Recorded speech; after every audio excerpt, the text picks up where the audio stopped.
नमस्कार and welcome to कानूनन। कानूनन में आज हम बात करेंगे वरिष्ठ वकील प्रशांत भूषण के ऊपर आए कंटेम्प्ट ऑफ कोर्ट यानी अवमानना के जजमेंट की। अगर आपको याद हो, 14 अगस्त को माननीय सुप्रीम कोर्ट ने प्रशांत भूषण को एक केस में कंटेम्प्ट ऑफ कोर्ट का दोषी करार दिया था। आज 20 तारीख को उन्हें सज़ा सुनाई जानी थी। कोर्ट ने थोड़ी सी लीनियंसी दिखाई और कोर्ट ने कहा कि आप 2-3 दिन का वक्त ले सकते हैं और आपकी जो भी स्टेटमेंट्स हैं उन्हें रिकंसिडर कर सकते हैं और उन पर माफ़ी मांग सकते हैं। जब से जजमेंट आई है तभी से लोग दो धड़ों में बट गए हैं।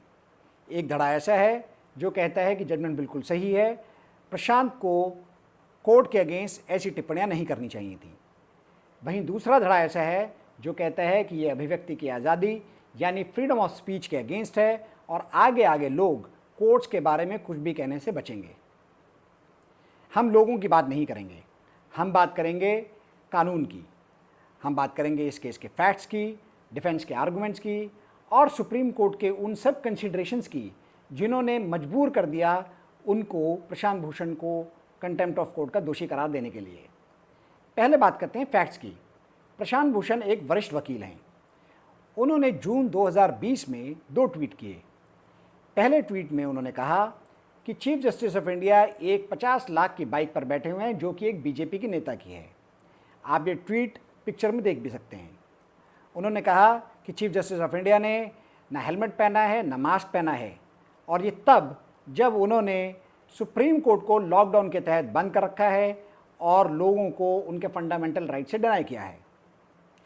दूसरे ट्वीट में उन्होंने कहा कि आज से कुछ टाइम बाद जब हिस्टोरियंस इन 6 सालों को देखेंगे, जो बीते 6 साल हैं, उसमें देखेंगे कैसे डेमोक्रेसी धीरे धीरे डिस्ट्रॉय हुई है और इसमें सुप्रीम कोर्ट का क्या रोल है और जो पिछले 4 चीफ जस्टिस ऑफ इंडिया रहे हैं उनका और भी क्या रोल है इस डिस्ट्रक्शन में।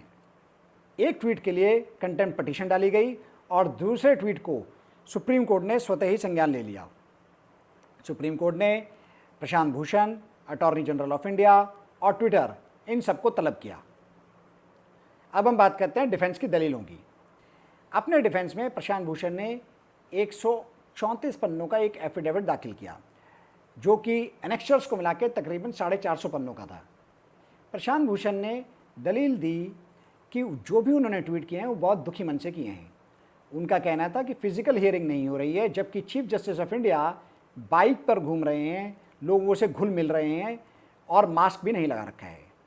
उनका कहना था कि अगर इस ट्वीट को आप कंटेम्प्ट मानते हैं तो ये उनकी अभिव्यक्ति की आज़ादी आर्टिकल 19(1)(a) के तहत उनकी फ्रीडम ऑफ स्पीच के अगेंस्ट होगा। दूसरे ट्वीट के बारे में प्रशांत भूषण ने कहा कि ये उनकी ओपिनियन है और अगर कोई भी आदमी इस ओपिनियन से इत्तेफाक नहीं रखता है तो भी वो इस पर कायम है।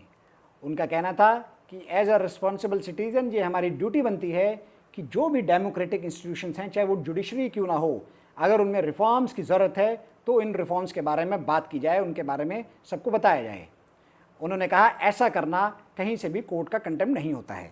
उन्होंने कहा कि जो भी ट्वीट मैंने किया है वो चीफ जस्टिस ऑफ इंडिया के अगेंस्ट है। चीफ जस्टिस ऑफ इंडिया अपने आप में सुप्रीम कोर्ट नहीं है। चीफ जस्टिस ऑफ इंडिया पूरे इंडियन जुडिशियल सिस्टम को रिप्रेजेंट नहीं करते हैं। प्रशांत भूषण की पैरवी करने के लिए एक और वरिष्ठ वकील दुष्यंत दवे आए और उन्होंने इस प्रोसीजर पर ही सवाल खड़े कर दिए। उन्होंने कहा कि जब भी आप स्यू मोटो किसी केस को लेते हैं तब आपको अटॉर्नी जनरल ऑफ इंडिया से कंसेंट लेना होता है, जो कि इस केस में नहीं लिया गया।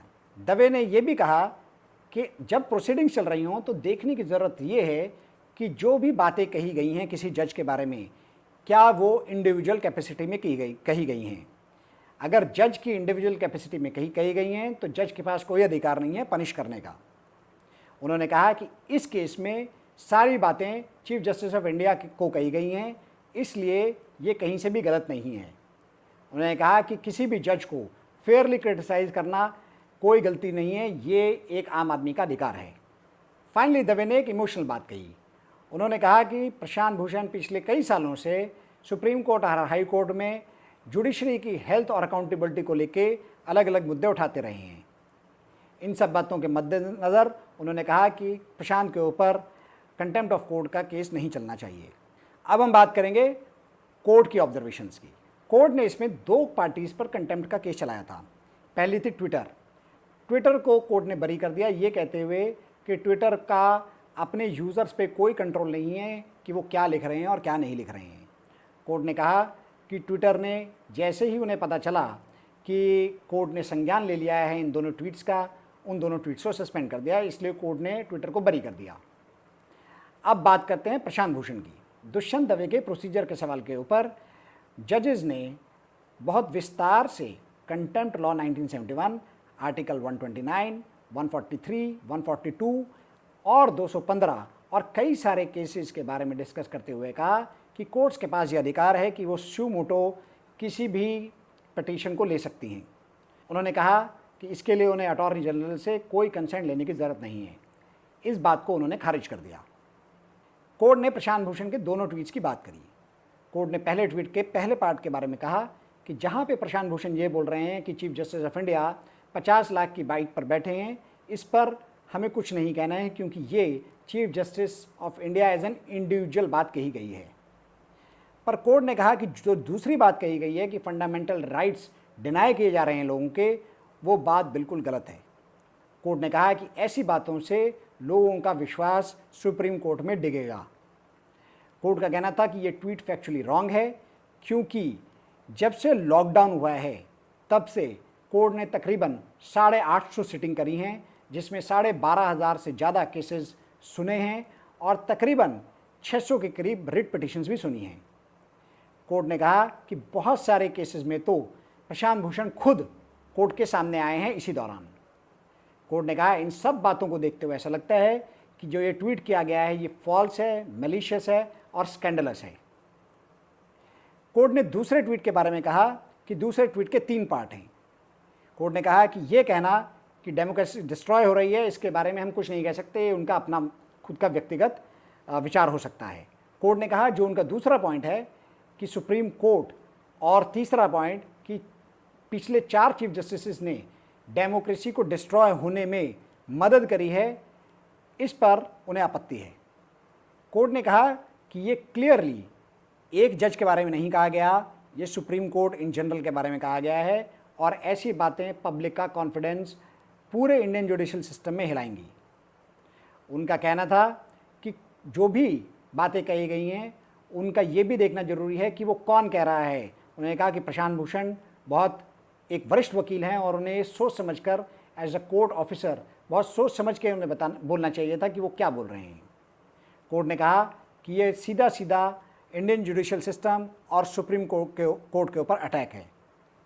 कोर्ट का कहना था कि इससे लोगों का कॉन्फिडेंस तो हिलेगा ही हिलेगा, पर जो जजेस हैं और कोर्ट्स में उन्हें भी लगेगा कि जब सुप्रीम कोर्ट के ऊपर अटैक किया गया तो सुप्रीम कोर्ट अपने आप को बचा नहीं पाई।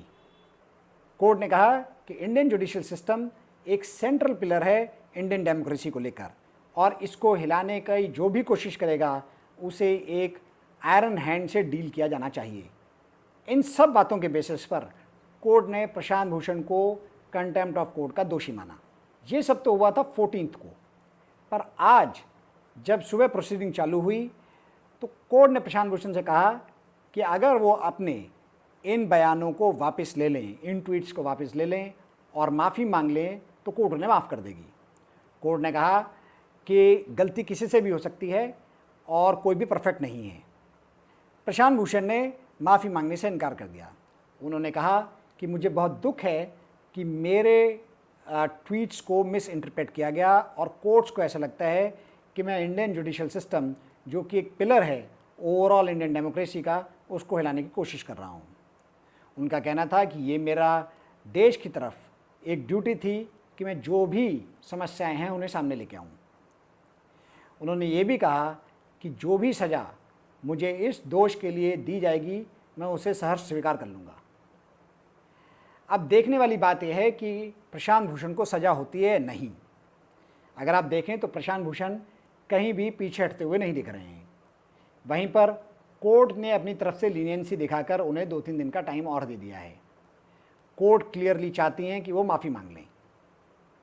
आज एक और इम्पॉर्टेंट बात हुई, वो ये थी कि अटॉर्नी जनरल ऑफ इंडिया, जिनका काम है सरकार को और जुडिशरी को ये सलाह देना कि वो किस रास्ते पर चलें, उन्होंने आ जाकर बोला कि प्रशांत भूषण को माफ़ कर दिया जाना चाहिए, उनके ऊपर कंटेम्प्ट का मुकदमा नहीं चलना चाहिए।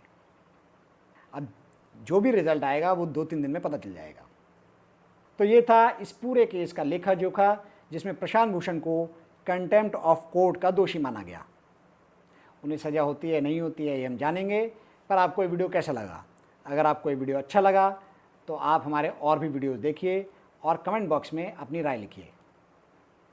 अगर आपको ये वीडियो अच्छा नहीं लगा तो भी आप कमेंट बॉक्स में कमेंट लिखिए, और अगर आपके कोई सवाल हैं तो वो भी आप कमेंट बॉक्स में लिख सकते हैं। ये वीडियो देखने के लिए थैंक यू वेरी मच।